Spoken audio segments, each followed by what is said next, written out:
From 1999 to 2002, the Tony Hawk Pro Skater series was on top of the gaming industry, so much that decades later, two different development companies took two very different approaches in bringing them back.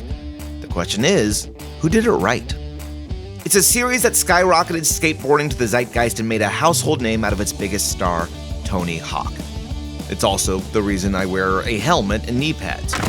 It's why I know who Alyssa Steamer or Chad Muska are. Its mainstream success introduced new audiences to a wide variety of music like ID and Abilities, The Adolescents, and of course, Goldfinger.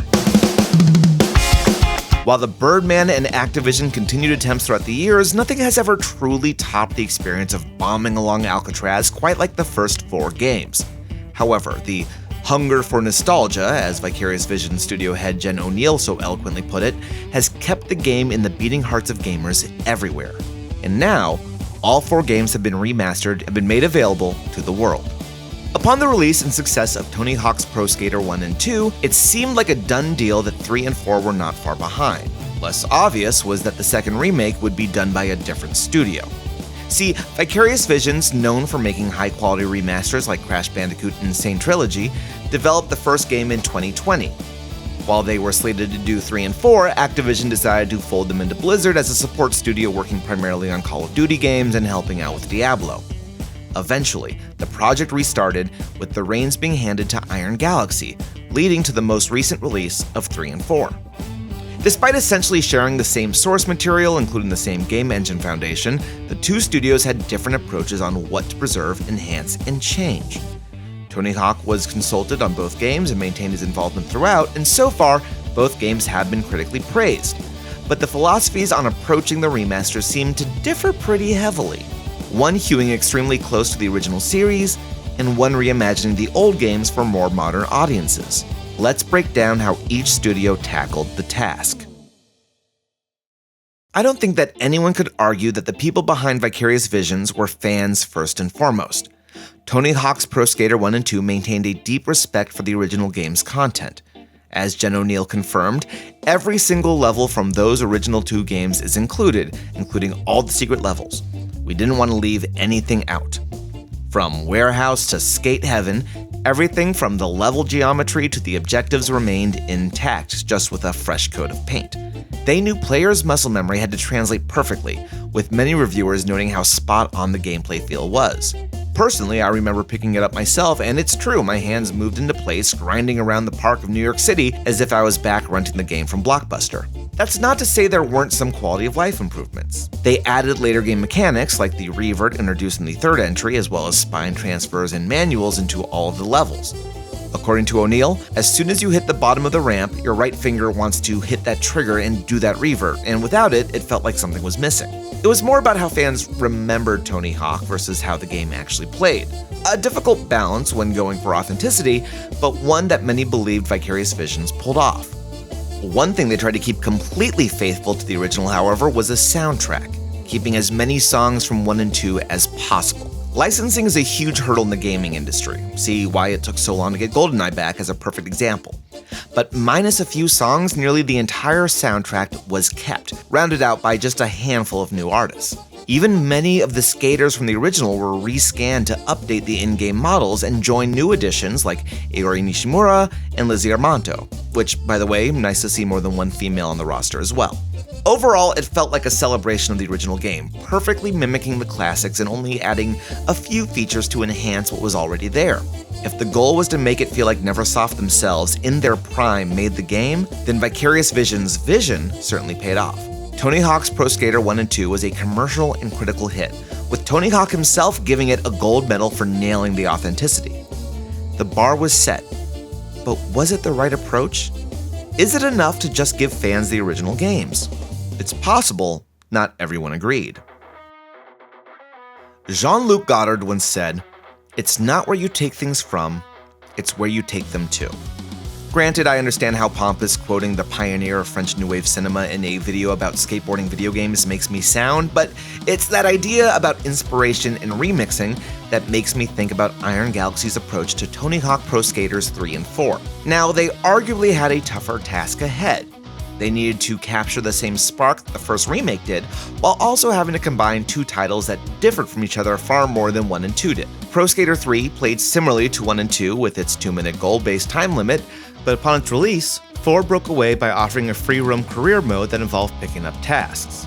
In order to maintain a unified experience, Iron Galaxy design director Mike Rossi explained that taking Tony Hawk Pro Skater 4 more towards the 3 format, as opposed to what 4 did originally, was a better representation for a cohesive package. A decision many in the company initially had some anxiety about. This meant retrofitting Pro Skater 4's content to play like 1 through 3, and in retrospect, the game has taken a bit of a hit for it, with many lamenting that the game is stripped of its freedom, feeling more like map DLC than the second game. Like it or not, it seems like a necessary evil, as jumping between 2 sets of rules and mechanics would have fragmented the game a little bit. This is slightly made up by the inclusion of the mods menu that allows the timer to be extended by 10 or even 60 minutes, essentially recreating the free skate career mode style. Combined with other features like infinite balance or max special, it's a great way to create accessibility for those without the muscle memory or years of experience. Iron Galaxy wasn't too shy about adding their own spin. Unlike Vicarious Visions, they were far more open to cutting content and replacing it with content of their own. Oil Rig from 3 and Carnival in Chicago from 4 were removed from the remake and replaced with locations like Water Park, Pinball, and Movie Studio. Now, to their credit, had you not known the previous games, you might not have thought these were additions. They still play like Tony Hawk levels and fit snugly into the course lineup.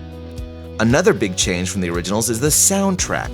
Where Vicarious Visions brought back nearly the entire soundtrack, Iron Galaxy only had a handful of returning songs, the rest being new tracks, some by bands from the original game, but otherwise a lot of new artists. Supposedly, this was a decision by the Birdman himself, as he handpicked new songs in order to recapture that feeling of discovery the games created upon their release, although I am certainly lamenting losing both Flogging Molly and Less Than Jake. Other tweaks like expanding the Create a Park mode with new tools, more customization in Create a Skater, and cross-platform multiplayer for up to 8 people online led to a more bold remaster than the previous games. It plays safe where it counts, the feel of skating, the combo-driven gameplay, but has a willingness to restructure and remix the content. It has sparked more debate, but has not hurt the franchise, maintaining generally favorable reviews on OpenCritic as of this writing, though it has been only a couple of days. So, putting Vicarious Visions 1 and 2 versus Iron Galaxies 3 and 4, we see 2 distinct philosophies on how to honor a classic game. One being archival and far more nostalgia-driven, giving players a reason to replay a classic game. The other being curatorial and genuinely asking what makes a Tony Hawk game a Tony Hawk game, without just providing us the same game that already exists, even if it's not widely available in its original format. Now, it's arguably been diminishing returns for the franchise ever since Tony Hawk's Underground. Remember 5? Or worse, Ride? Providing a more liberal update means changes and could show what a brand new Tony Hawk game could look like. In short, we just need to ask ourselves, how much should a remaster change the original? On one hand, preservation is important. If we don't learn from our past, we are doomed to repeat it. Video games are works of art like any other mediums, and preservation allows us to study culture and history in a new light. Yes, even in a franchise skating game. But then why remaster it? Why not present it as it was found in full? If the intent is archival, do we need a new game? Should Disney remake The Lion King when the original exists? Bad example. Okay, should Wicked not exist because we already had The Wizard of Oz? Both studios added modern enhancements, improved graphics, online play, etc.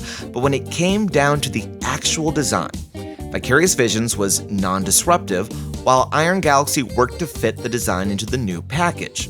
It's if it ain't broke, don't fix it, versus we broke it to fix it. Keep in mind, we might be telling a different story if these were released as 4 separate games instead of 2. Would Iron Galaxy change as much if 4 and its free skate career mode was a standalone entry? A lot of the changes were blessed by the original inspiration himself. Tony Hawk wanted new skaters, new music. Based on what's been reported, it seems like he wasn't looking for more of the same in the second remaster.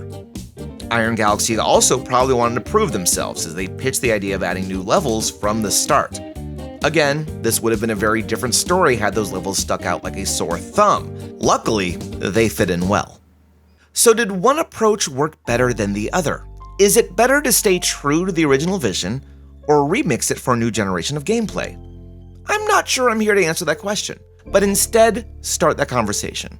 I do believe there is more than one way to remake a classic. I also think that this is part of Activision's larger plan for the series. Both games did and are doing well. Vicarious Visions' focus on polish and preservation brought success back to the franchise, with mostly visual and performance updates. It reminded people why we fell in love with the series and showed Activision that there was demand for Tony Hawk still. Activision also has a nasty habit of pumping out the same game year after year. Call of Duty! And so seeing Iron Galaxy do something new while maintaining the spirit of the previous game is nice to see. They made controversial choices, but if 1 and 2 were a proof of interest, 3 and 4 were a proof of concept. And if the new courses and other additions are any indication, I do think there's a possibility we could get a brand new game in the series that gets it right. Don't quote me on that, I have no inside information. One thing for sure is that the Birdman's legacy is soaring once again. Let's continue this conversation in the comments below. What do you think is the better approach? Not just what you prefer, but what makes sense from a business perspective, archival perspective. Why do you want to see remakes happen, and what should they actually accomplish? Sound off below, and for more on the bold choices and hard decisions made in gaming, stay locked in to Game Rant.